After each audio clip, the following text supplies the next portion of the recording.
In the world of computer science, some code just refuses to rest in peace. We're talking about ghosts, processes that have already done their job, they've released their memory, but they're still lingering. They're still hanging around in the system. So today, let's pull back the curtain on this strange phenomenon of ghost code. And this quote, it really just hits the nail on the head. We all kind of assume that when a program is terminated, that's it, it's gone.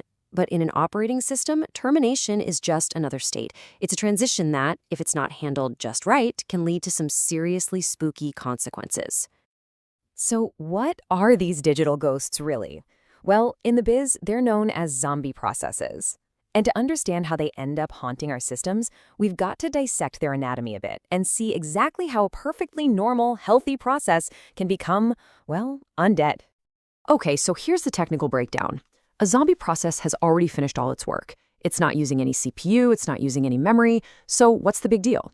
Well, the problem is, it still takes up a slot in what's called the process table. You can think of this table as the system's phone book for every single process, and even though this process is totally dead, it's still got a listing, taking up space, waiting for a call that's probably never going to come. And here's the wild part. This isn't a bug. It's actually a feature of the operating system's design. See, when a child process finishes its task, it sends a final report card, this signal called sigchld, back to its parent process. Then it enters the zombie state, just waiting for the parent to come and collect its exit status. We call this process reaping. But if the parent is too busy or maybe just poorly coded, it might never get around to doing that. And that leaves the child process to just wander the system as a zombie, sometimes forever. All right, so you might be thinking, one little zombie? Who cares? It's not consuming CPU, so what's the harm? And you'd be right, one isn't a huge deal. But when these zombies start to gather, when they form a horde, that's when they become a serious, serious threat to the stability of your whole system.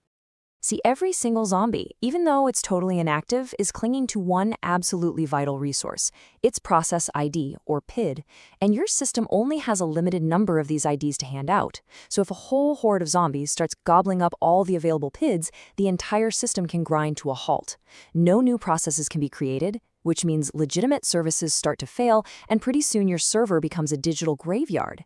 This is how a seemingly tiny issue can cascade into a full-blown system outage. And make no mistake, this is a real-world problem.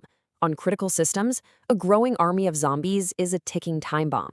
This kind of system noise can also act as a smokescreen, hiding malicious activity and making it way harder to spot actual threats. An unchecked horde of zombies can quite literally bring a system to its knees. So things sound pretty grim, right? A digital zombie apocalypse. But don't worry, we're not defenseless.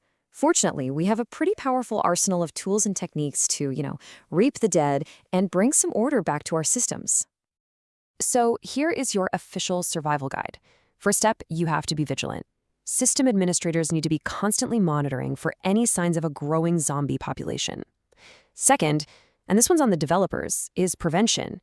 You need to write responsible parent processes that use something called the wait system call. This call basically tells the parent, hey, pause for a second, wait for your child to terminate, and then grab its exit status. This cleans up the process table entry. It's literally the parent's duty to give their child a proper burial. And finally, if you see a sudden spike in zombies, treat it like a red alert. It's often a sign that a deeper, more sinister bug is lurking somewhere in your code. Beyond all the technical jargon of PIDs and wait calls, there's a really profound lesson to be learned from these digital ghosts. They teach us something fundamental about how complex systems work and about the illusion of finality. And this right here is the big takeaway. In system design, termination isn't just an event, it's a process. It's a state transition that requires just as much care and management as creating a process in the first place. If you neglect the end of a process's lifecycle, the consequences can be just as severe as a bug in its code during execution. And all this brings us to one last kind of haunting question. Zombie processes are just one type of ghost that can linger in our systems. But what about things like memory leaks, or stale cache entries, or orphaned database records?